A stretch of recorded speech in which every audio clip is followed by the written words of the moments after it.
కాంగ్రెస్ నేత విహెచ్ మౌన దీక్ష చేపట్టారు. తిరుమల లడ్డు అపవిత్రతపై మనస్తాపానికి లోనైనట్లుగా తెలిపారు. లిబర్టీ టీటీడీ వెంకటేశ్వర స్వామి దేవాలయం వద్ద దీక్ష చేపట్టారు. పూర్తి అప్డేట్స్ మా స్పెషల్ కరెస్పాండెంట్ సునీల్ ద్వారా తెలుసుకుందాం. సునీల్, వివాదం నెలకొంది. లడ్డు కల్తీ చేశారని చెప్పేసి ప్రభుత్వం ఇప్పటికే ప్రకటించింది. ఆ మేరకు హిందూ సంఘాలన్నీ కూడా ఇటు విపక్ష పార్టీ నేతలు తీవ్ర స్థాయిలో మండిపడుతున్నారు. ఇక తెలంగాణలో కాంగ్రెస్ సీనియర్ నేత వి హనుమంతరావు ఆయన ఈరోజు లిబర్టీ వెంకటేశ్వర స్వామి వద్ద టెంపుల్ వద్ద దీక్షకు దిగారు. 9 గంటలకు ఆయన ఈ దీక్షకు కూర్చున్నారు. ఆయనతో పాటు తన అనుచరులతో ఆయన ఈ దీక్ష చేస్తున్నారు. నిరసన దీక్ష సాయంత్రం వరకు కొనసాగిస్తానని చెప్పేసి కూడా చెప్తున్నారు. ఇక లడ్డు కల్తీ వ్యవహారానికి సంబంధించి సిబిఐ దర్యాప్తు ఆదేశించాలి అని చెప్పేసి కూడా ఆయన డిమాండ్ చేస్తున్నారు. ఈ మధ్యాహ్నం ఆయన తర్వాత ఆయన మీడియాతో మాట్లాడే అవకాశం ఉంది.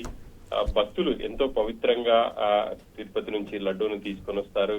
కానీ ఆ లడ్డూ కల్తీ చేసినటువంటి ఘటనకు సంబంధించి పూర్తి స్థాయి వివరాలు బయటికి రావాలి అని అంటే అసలు దానికి సంబంధించి కారకులు ఎవరు, నిజంగా లడ్డు కల్తీ జరిగిందా, వీటన్నిటి వివరాలు బయటికి రావాలంటే సిబిఐ విచారణకు ఆదేశించాలని చెప్పేసి కూడా ఆయన డిమాండ్ చేస్తున్నారా.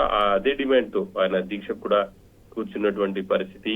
ఇక రాబోయే రోజుల్లో ఖచ్చితంగా తాను తిరుపతి లడ్డు వ్యవహారానికి సంబంధించి ఎంతవరకైనా పోరాడతానని చెప్పేసి కూడా ఆయన చెప్తున్నారు. ఆశ, ఇంకెవరైనా నాయకులు వచ్చే అవకాశం ఉందా ఈ దీక్షలో పార్టిసిపేట్ చేసే ఛాన్స్ కనిపిస్తుంది? ఈ దీక్షకు విహెచ్ మాత్రమే కూర్చున్నారు. ఆయనతో పాటు ఆయన అనుచరులు కూడా కూర్చున్నారు. తిరుపతి ఈ హిందువుల లడ్డు అనేది చాలా పవిత్రంగా భావిస్తారు. హిందువుల మనోభావాలను దెబ్బతీసే విధంగా ఈ లడ్డూను కల్తీ చేయడం ఏంటి అని చెప్పేసి కూడా ఆయన ప్రశ్నిస్తున్నటువంటి సిచ్యువేషన్ అయితే ఉంది. ఇక దానికి కారకులైనటువంటి వాళ్ళపై చర్యలు తీసుకోవాలి. అసలు ఈ లడ్డు వ్యవహారానికి సంబంధించి ప్రస్తుతం కల్తీ జరిగింది అనేది వివాదం నెలకొన్న నేపథ్యంలో ఈ మొత్తం వ్యవహారాన్ని సిబిఐకి అప్పగిస్తే పూర్తి స్థాయి ఆధారాలు కూడా బయటకు వస్తాయి. బాధ్యులపై చర్యలు తీసుకునే అవకాశం ఉంటుంది. కాబట్టి ఏపీ ప్రభుత్వం దీనికి సంబంధించి సిబిఐకి విచారణ కోరాలని చెప్పేసి కూడా ఆయన డిమాండ్ చేస్తున్నారు. ఆశ, right Sunil, thanks for the update.